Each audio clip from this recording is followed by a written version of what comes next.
Beautiful people, today I want to talk to you about the first mystical experience that I had in this life experience, and I want to share it with you.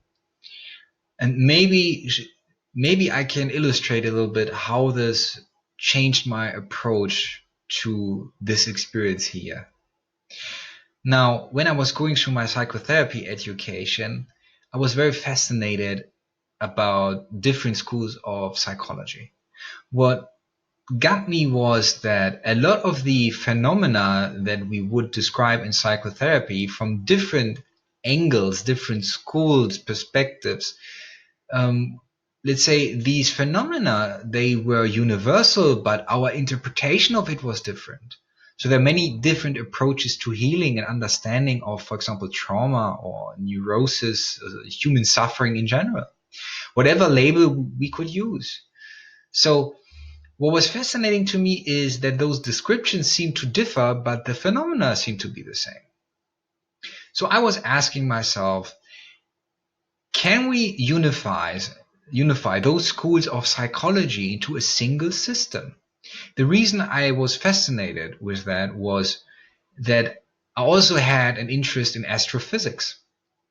And I was observing how scientists try to unify quantum theory with Einstein's theory of relativity, and part of this attempt was string theory. So while they try to find the theory for the theory of everything, I was thinking, well, can we do the same thing in psychology? I learned about the four main schools of psychology, and these mainstream form of psychology are known as, for example, cognitive behavioral therapy. Then we have deep psychology, which includes psychoanalysis, systemic therapy, and humanistic therapy methods. Now, these four systems were very different in their interpretation of the phenomena, but they dealt with the same phenomena. So I was thinking all these angles, all these perceptions, can we integrate them into a whole? Can we fuse them to one unified theory of psychology? So I was sitting on a bench, supposed to learn for my final exam. I had this very big psychiatry book next to me, but for some reason I didn't start learning. I was still very compelled by the thought process. And something struck me that I learned from cognitive behavioral therapy. And what got me there was that everything that we experience through the senses, the brain does an interpretation of it. It creates, or let's say, constructs what we perceive reality through the interpretation of those senses, but not only the interpretation of those, but also it would filter the experience through memory, so pre-existing patterns of experience that we had. But I realized if we filter our experiences through memory, then a lot of times we might see patterns that are not there. Like, for example, you can get into an argument with your partner, and it appears to you like it would be the same argument that you had with a previous partner, but it's actually not. It's just you see certain patterns, you start overgeneralizing it, so you believe, oh, this is the exact same situation, right? So the attachment to our beliefs, I realize, not only limits our ability to creatively respond to situation, but it was really distorting and clouding our perception of what is. So any form of interpretation is a form of reductionism. Anytime you look at the world, you start to interpret it, you try to analyze it, you have lost it. Because you're already on the level of illusion. That means the level of belief, the level of interpretation. And even this happens with scientific theories. Now, what I also came in touch with was systemic therapy, and I had a very wise and beautiful, knowledgeable female systemic therapy teacher. And she made it to me very, very clear. She said, Julian, there is no such thing as mental illness. What we see are abilities. Now, we see energy processes, and in order to balance ourselves when we come in contact with certain energy, we try to respond. So as such, we develop a mental illness, which is an adaptation process.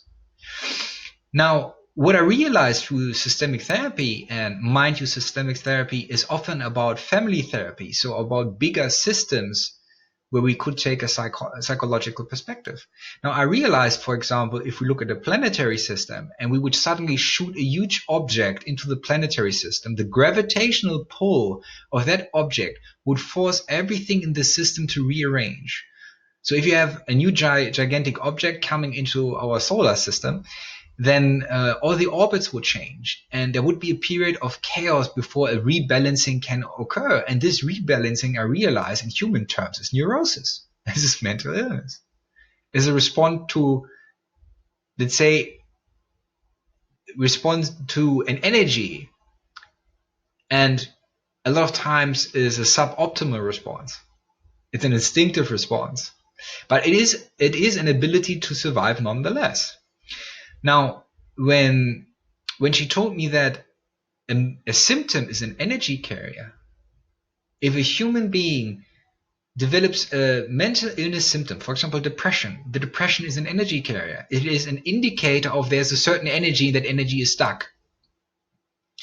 Then I was thinking, well, what can we actually, as humans, what can we observe? And I realized the only thing that we truly observe are energy transformation processes. So we just see energy. But we see energy patterns. And we have our biases, our interpretations of what these energy patterns mean to us from a limited perspective. And this is the egoic perspective. Now, while I was thinking that something happened to me that is very difficult to describe in words, but I will try nonetheless. I felt like someone was switching something off in my brain. Like all my filter systems were turned off. So all the interpretation, the creative interpretation of my ego of what I call reality was turned off. It's just like someone pushed a button. I felt I was falling into a huge ocean of energy, of intelligence. And I felt myself expanding beyond my body. Now, also my perception of time started changing. For some reason, I felt time around me was speeding up, but I was sitting in a bubble unaffected by time. It was a little bit like this.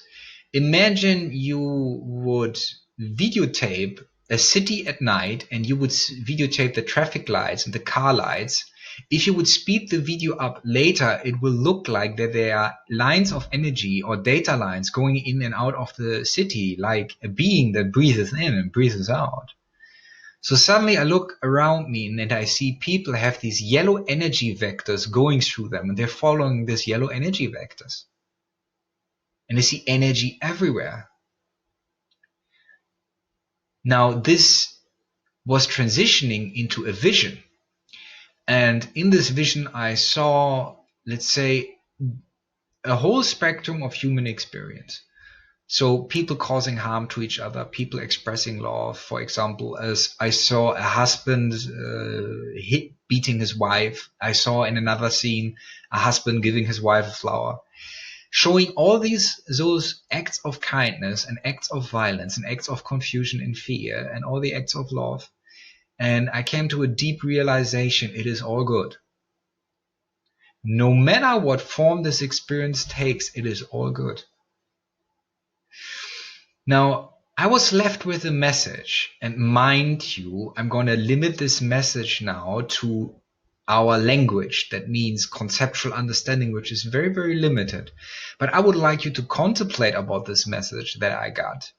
And these were 3 universal laws that were explained to me, and see if you can resonate with it and if it makes sense to you. Now, the first law I was told is accept this word. It is exactly as it needs to be. The second law was there is no good and evil, there is only energy. And the third law was this is the stage on which we are allowed to try ourselves. So, coming to an understanding that this world is a playing of energy, that can take infinite forms, but that energy is one.